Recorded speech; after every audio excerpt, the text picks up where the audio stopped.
Naam. Bismillahirrahmanirrahim. Siyadatul mula'ihlinal kiram, fadilatul ra'isil jalsah wal hadirunal kiram. Bismillahirrahmanirrahim. Assalamualaikum warahmatullahi wabarakatuh. Naam.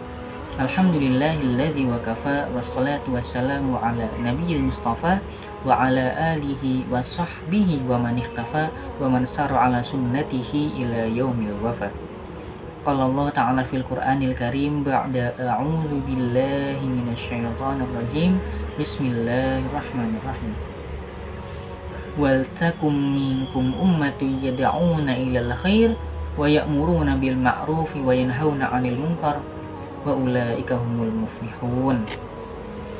Wa qala Rasulullah sallallahu alaihi wasallam ni'matani mahbunun fihi ma katsirun minan nas as-sihhatu wal faragh. Amma ba'd.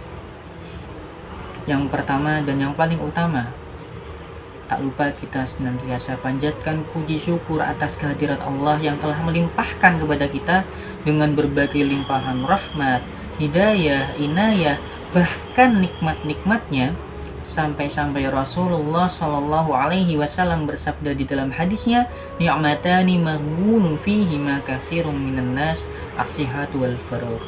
Ada dua kenikmatan yang kebanyakan manusia itu merugi karena dua kenikmatan tersebut. Apa itu? Yang pertama as-sihah, nikmat waktu, nikmat sehat.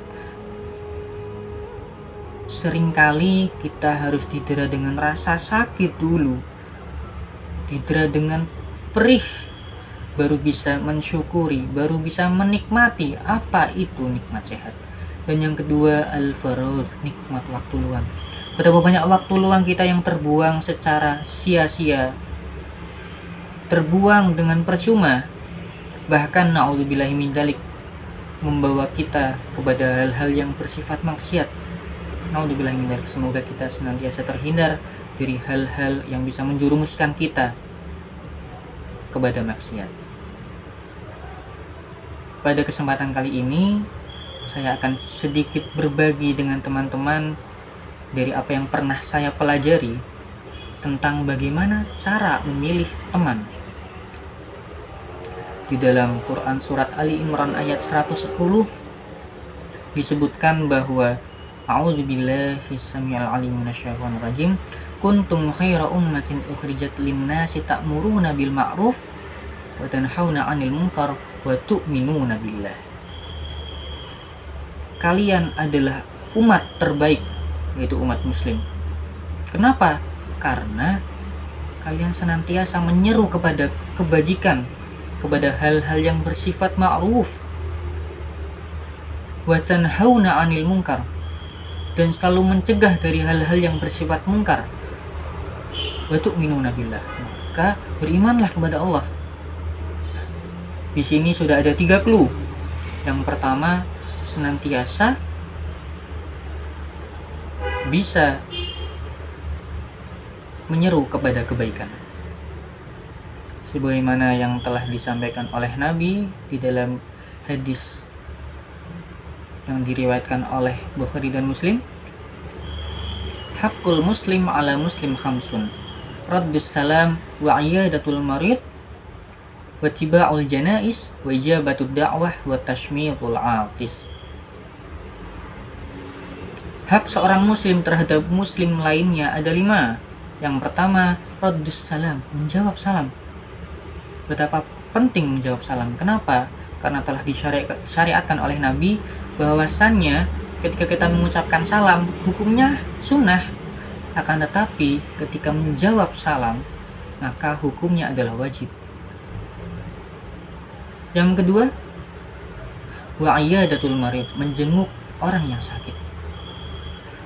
Bahkan betapa bahagianya saudara, teman kita ketika dilanda dengan nikmat sakit, kemudian kita bisa menjenguk mereka dengan membawakan hal-hal yang mereka sukai, dengan membawakan oleh-oleh minimal.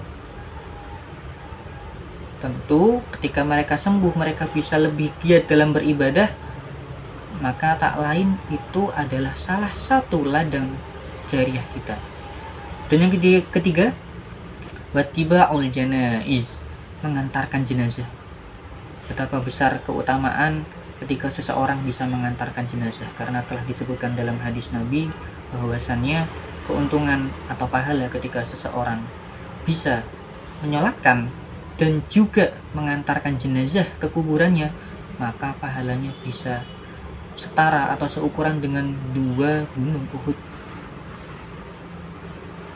Dan yang keempat, wa ijabatud da'wah, memenuhi undangan. Ketika teman kalian mengundang dalam acara walimahan, hukumnya wajib untuk kita memenuhi undangan mereka, kecuali dengan alasan-alasan atau halangan yang bersifat syar'i.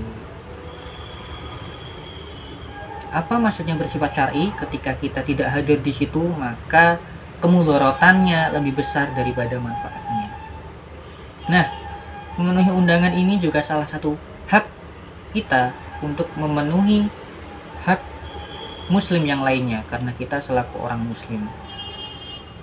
Dan yang kelima, wa tashmirul autis, yaitu menjawab orang yang bersin. Ketika ada yang bersin, kemudian mengucapkan alhamdulillah, maka sudah menjadi hak kita untuk menjawabnya, yarhamukallah. Kemudian yang bersin pun juga berhak untuk menjawab yahdikumullah wa yuslih balakum. Nah, itu tadi beberapa hal yang tentu sudah ada syariatnya, dan ketika hal ini bisa kita ikhtiarkan, bisa kita lakukan secara intens, continue, kemudian kita mengingatkan teman kita terkait hal tersebut, tidak lain dan tidak bukan kita sedang berupaya untuk menjadi teman yang baik untuk saudara kita. Kemudian clue kedua tadi, ta'muruna bil ma'ruf, senantiasa mencegah dari hal-hal yang bersifat mungkar. Maka Nabi sendiri telah menjelaskan, telah menuturkan di dalam hadis yang diriwayatkan oleh Bukhari dan Muslim juga, man ra'a minkum munkaran falyughayyirhu biyadihi fa illam yastati' fa bilisanihi fa illam yastati' fa biqalbihi wa dzalika adhaful iman. Barang siapa yang melihat sebuah kemungkaran, maka hendaklah dia cegah dengan tangannya. Apabila belum bisa, maka dengan lisannya. Dan apabila masih belum bisa lagi, maka dengan hatinya. Dan itu adalah selemah-lemahnya iman. Lalu bagaimana kita mencegah dengan hati? Setidaknya kita masih memiliki nurani dan keyakinan bahwa hal tersebut tidak boleh dilakukan dan bersifat mungkar. Itulah seminimal-minimalnya bagaimana cara kita mencegah hal-hal yang bersifat mungkar. Apabila sudah ada orang semacam itu di sekitar kalian, bersyukurlah kalian berada di circle yang tepat. Dan yang ketiga, wa tu'minuna billah. Karena Nabi pernah bersabda dalam hadis yang diriwayatkan oleh Ahmad, ar-rijalu 'ala dini khalilihi falyanzur ahadukum man khalil. Bahwasanya seseorang mengikuti agama teman dekatnya, maka apabila kalian ingin melihat agama dari orang tersebut, maka lihatlah agama teman dekatnya. Kenapa? Karena pasti orang baik akan bertemu dengan orang baik, begitu pula sebaliknya. Nah, itu tadi sedikit tips dari saya bagaimana cara kita memilah dan memilih teman yang baik. Mungkin cukup sekian. Yumkin hadza minni, syukran ala husni ihtimamikum. Akhirul kalam naktafi. Assalamualaikum warahmatullahi wabarakatuh.